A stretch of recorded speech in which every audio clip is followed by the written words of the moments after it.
I'm back, and today I thought we'd look at something a little bit different instead of the normal reactions to things like Pymations and Meat Canyon and the Stupendium. We're going to look at 12 things from the 80s that were popular that we got rid of or were abandoned for potentially really good reasons or horrible reasons. We'll see. I don't know. It's kind of an interesting throwback kind of series. So let's take a look. Many items from decades past that capture the essence of the time. The 1980s was filled with countless products that... All right. To be fair, we definitely should have kept a lot more of our big kind of console like video game collections, like this type of arcade style. Yeah, you can still buy them, but they're just not the same. At the time, seemed essential for our existence. These were must-have things from the 1980s that we have since abandoned. Oh, first off, this is from a channel called Recollection Road. Go subscribe to them. They deserve all the love. All right, let's get back into it. Who could forget the novelty Garfield phones phone? that every kid wanted for their bedroom? From Garfield to Mickey Mouse. Okay. These clunky landlines injected personality into our rooms. When a call came through, these phones had features that would make them worth every penny. Some would light up, while others would open their eyes when the handset was picked up. These phones were pretty common Christmas gifts during this. I remember the clear phones. I don't remember seeing the Mickey phones or the Garfield phones. Now, to be fair, I was born in '87, so maybe they were phasing some of that out, but I do remember the clear headsets around 1995-ish. And they were, the wireless ones at the time, so everyone was like, oh yeah, let's buy them. And they're like $300. This time. And it also had kids begging for their own phone line, too. Fitness classes during the 1980s became part of just about every mom's VHS collection. There were countless celebrity workouts, including Raquel Welch, Isn't this the time when they had that one guy like, I want to say Carrot Top, but that's wrong. Gene Simmons. I don't know why I confused the two. They were technically before my time a bit, but Gene Simmons, right? That was one of the biggest workout guys around that time. Huh. I don't know. This is a pretty interesting series. I keep remembering horrible things from my childhood. Thanks a lot. Suzanne Summers, and of course, Jane Fonda.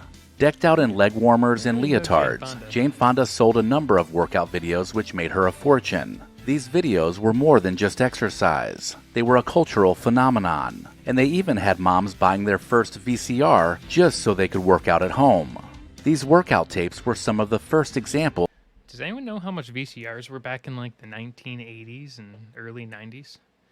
I remember when Blu-rays first came out. That was when I was kind of a teenager kind of a thing, and that was one of the big things at the time. And Blu-ray players were really expensive right at the very beginning, so I assume VHS tapes were probably the same. Of on-demand fitness, and they capitalized on the fame and beauty of their spokesperson, and it also helped them to become a part of classic 1980s nostalgia.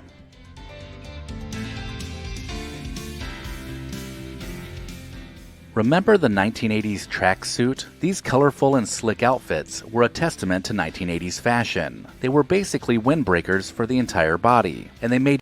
They're a full-body tracksuit? I thought it was like 3 different layers. That's us. I guess trying to go as modern as possible. I mean, some of the stuff I saw back from the 80s was just insanity from a clothing standpoint. They were like trying to go into like the 2080s in some of it. Made you feel like you were ready for any adventure. Some people called them shell suits, and they were popular with the breakdancing culture and the wannabes of the time. Although they've made sporadic comebacks over the years, they will forever remain a symbol of the 1980s aesthetic that is so recognizable. It's not a good thing, by the way. Recollection Road is proud to partner with Legacy Box. Watch until the end of this video to find out more about digitizing your family's irreplaceable memories, and then visit legacybox.com/recollection for an incredible 55% off. Do you happen to recall the crimped hair trend that swept the 1980s? It was a hairstyle that demanded patience and dedication, because you meticulously used a crimping iron to create a corrugated texture in your hair. This frizzy look was right up there with I'm the so poofy glad and I was high 7. bangs when it came to popularity. The crimping iron became yet another tool that might be found in that caboodle case. The hairstyles of the 1980s were just about as bold as our That's not that bad. ambitions. Late-night TV was littered with infomercials that promised to unlock life's secrets through mysterious. Okay, to be fair, we still have infomercials. It's just not the same. It's just 1,000 ads popping up on your phone at all hours of the day through text message and email and other random nonsense that looks legit and is obviously a scam. Whereas at least these were probably legit-ish. They were still garbage, but you would actually get something in the mail.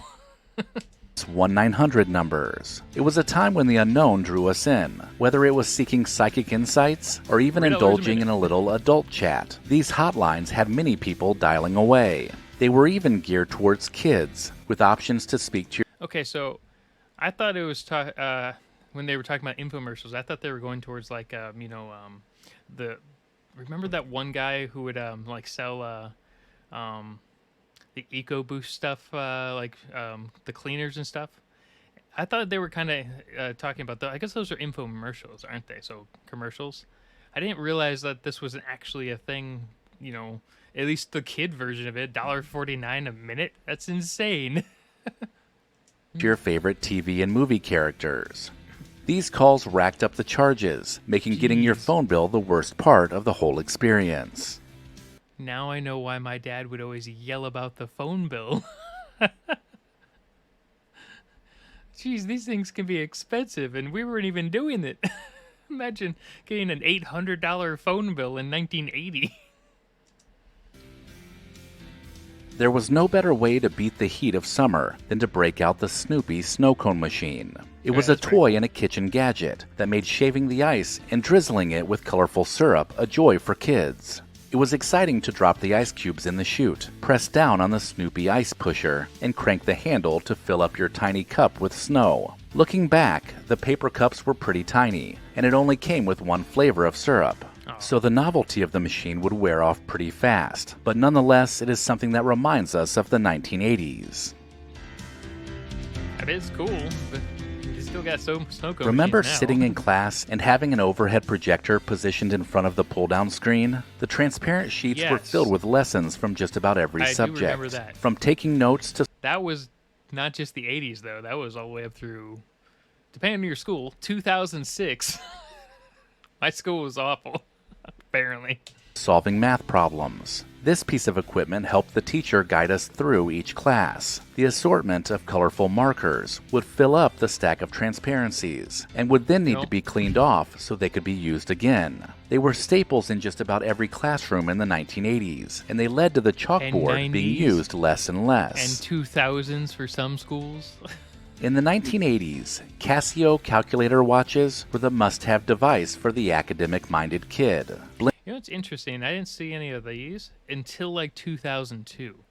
Like there was a crazy Japanese company that around that time that a bunch of their watches were exactly like this, and they kind of like came back into style, I guess.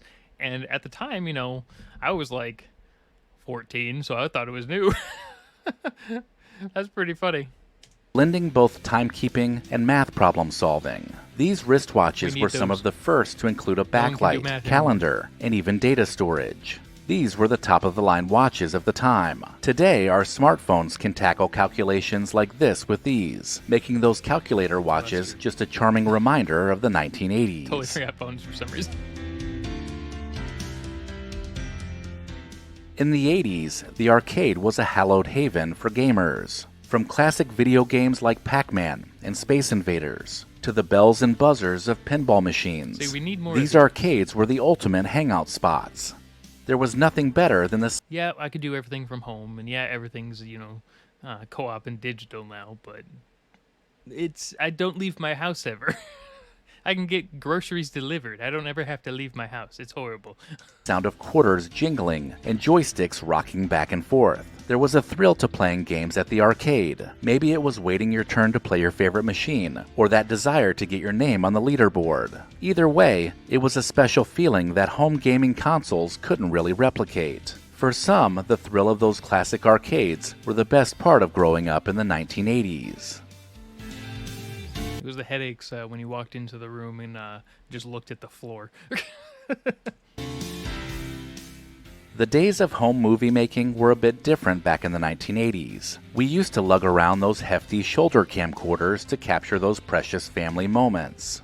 It was a big production to record on these cameras, from loading in the VHS tape to using the eyepiece and adjusting the focus. Yeah, but it still worked, and it got better over time. Remember, they went from the big giant VHS tapes to the small like cassette tapes. That was like the biggest like thing for the family home movie stuff for like Christmas stuff.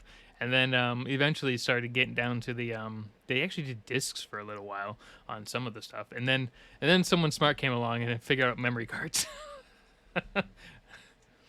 There was a lot to control on these bulky devices. Yeah, I they were remember that one. We expensive actually had that too, one so it was a in the pretty early big 90s. deal when Dad brought one home.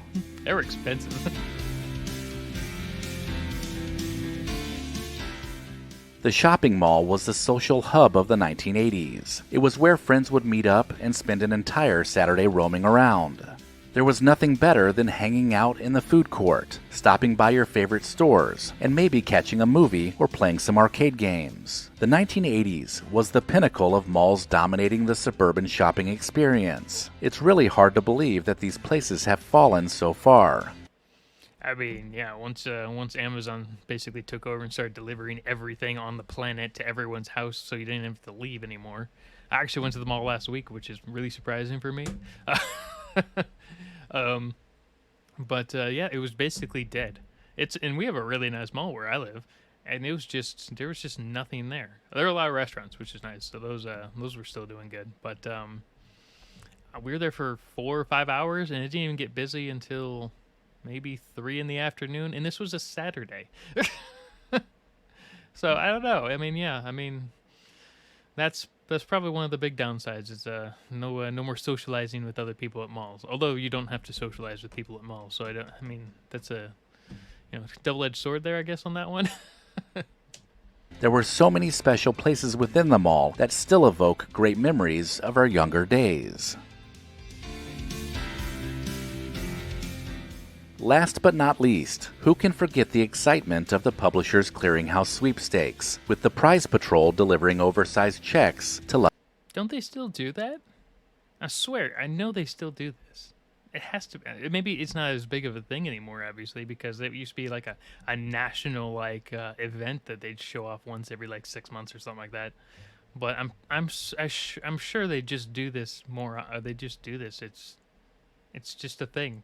I don't know. lucky winners. Those large envelopes in the mail enticed Yeah. us to sign up for more magazine subscriptions than we knew what to do with. And the commercials showing the surprised winners gave us all hope that we could win too.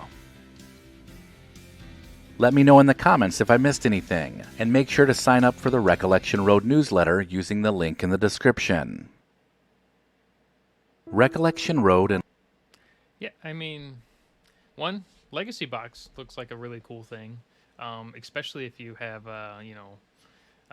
old movies and stuff. But for the most part, half that stuff needed to go.